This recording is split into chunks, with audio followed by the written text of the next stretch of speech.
अस्सलामु अलैकुम वरहमतुल्लाहि वबरकातुहू। मैं हूं आपका मेज़बान मोहम्मद ज़करिया नदवी। आप देख रहे हैं आपकी आवाज़ लाइव। अगर आपने अभी तक इस चैनल को सब्सक्राइब, लाइक, शेयर नहीं किया है तो ज़रूर इस चैनल को सब्सक्राइब कर लीजिए ताकि आपको मज़ीद वीडियो बआसानी ऐसे ही मिल सके। अगले कुछ सालों बाद मदारिस में तजुर्बेकार, माहिरीन फ़न और किताबों पर अबूर रखने वाले मुदर्रिसीन का शदीद कहद पड़ जाएगा। पुराने हुनरमंद उठते जा रहे हैं और नए मुदर्रिसीन पैदा नहीं हो रहे हैं।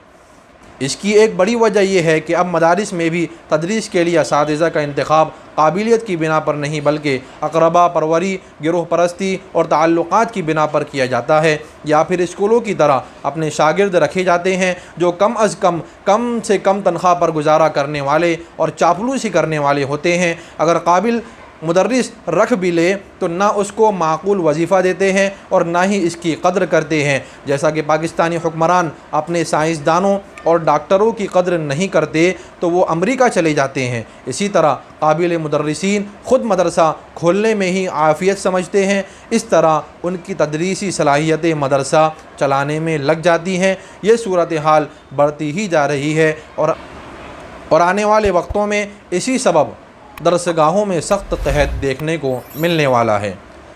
बहुत सारे असातिज़ा ऐसे हैं जो तदरीस के साथ साथ कारोबार से भी जुड़े हुए हैं। ऐसे में एक मुदर्रिस की हकीकी रूह ख़त्म हो जाती है। वैसे भी किताब बीनी की जगह अब मोबाइल बीनी हो गई है। किताबें PDF फ़ाइल में ही मिल जाती है तो किताब उठाकर यकसू होकर पढ़ने की बरक़ात से महरूम होना पड़ता है। इसकी वजूहात ये है कि जदीद दौर की चमक धमक ने आँखों को ऐसा अंधा बना दिया है और ऐसा अंधा कर दिया है कि हमें उस किताब को फ़िज़िकल तौर पर उठाने की और पढ़ने की फ़ुर्सत ही नहीं मिलती। मदारिस की कम तनख्वाहों ने भी आज़ाद कारोबारी ज़िंदगी अपनाने की राह दिखाई है और मोहतमिम हज़रात के नज़दीक मुदर्रिसीन की कदर ना होना भी इन्हितात की वजूहात में शामिल है, जिसकी वजह से हौसला शिकनी पैदा हुई और उलमा ने तिजारत को तरजीह देना मुनासिब समझा।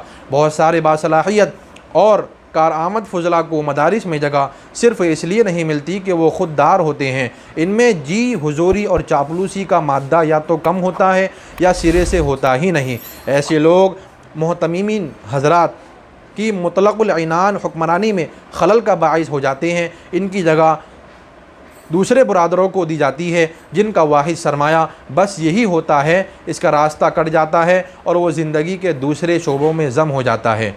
वो वक्त दूर नहीं जब हम देखेंगे कि शेखुल हदीस भी सबक बजाए नफ्स किताब के शरहें लेकर बैठा हुआ है और शुरूहात की जो है सारी किताबें वो लेकर बैठा हुआ है और सामने रख कर वो पढ़ा रहा होगा। बाकी नीचे वाले मुदर्रिसीन का खुद सोचे कि क्या होगा। ज़रूरत इस बात की है कि मदारिस के निज़ाम को अज़ सर नौ तामीर किया जाए। मोहतमीम हज़रात, इसकी बुनियाद अदल, मसावात, ईमानदारी और परहेज़गारी पर रखी जाए। अगर सैयदना अबू बकर सिद्दीक़ रज़ियल्लाहु अन्हु ये ऐलान कर सकते हैं कि एक आम आदमी के बराबर मेरा वजीफ़ा मुकर्रर किया जाए तो फिर आज का मोहतमिम क्यों एक आम मुदर्रिस के बक़द्र तनख्वाह नहीं ले सकता या आम मुदर्रिस की तनख्वाह अपने वजीफ़े के बराबर नहीं दे सकता। इसी के साथ एक नए तरबियती निज़ाम के क़ायम करने की भी ज़रूरत महसूस की जा रही है जो नई फजला की रूहानी तरबियत का बाइस बने, जिससे इनकी हौसला अफजाई भी हो सके। तो नाज़रीन, ये थी एक तलख़ हकीकत, इसलिए अपने इस भाई मोहम्मद ज़करिया नदवी को दीजिए इजाज़त। मैं हूँ आपके साथ मोहम्मद ज़करिया नदवी। अस्सलामु अलैकुम वरहमतुल्लाहि वबरकातुहू।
रहे हैं।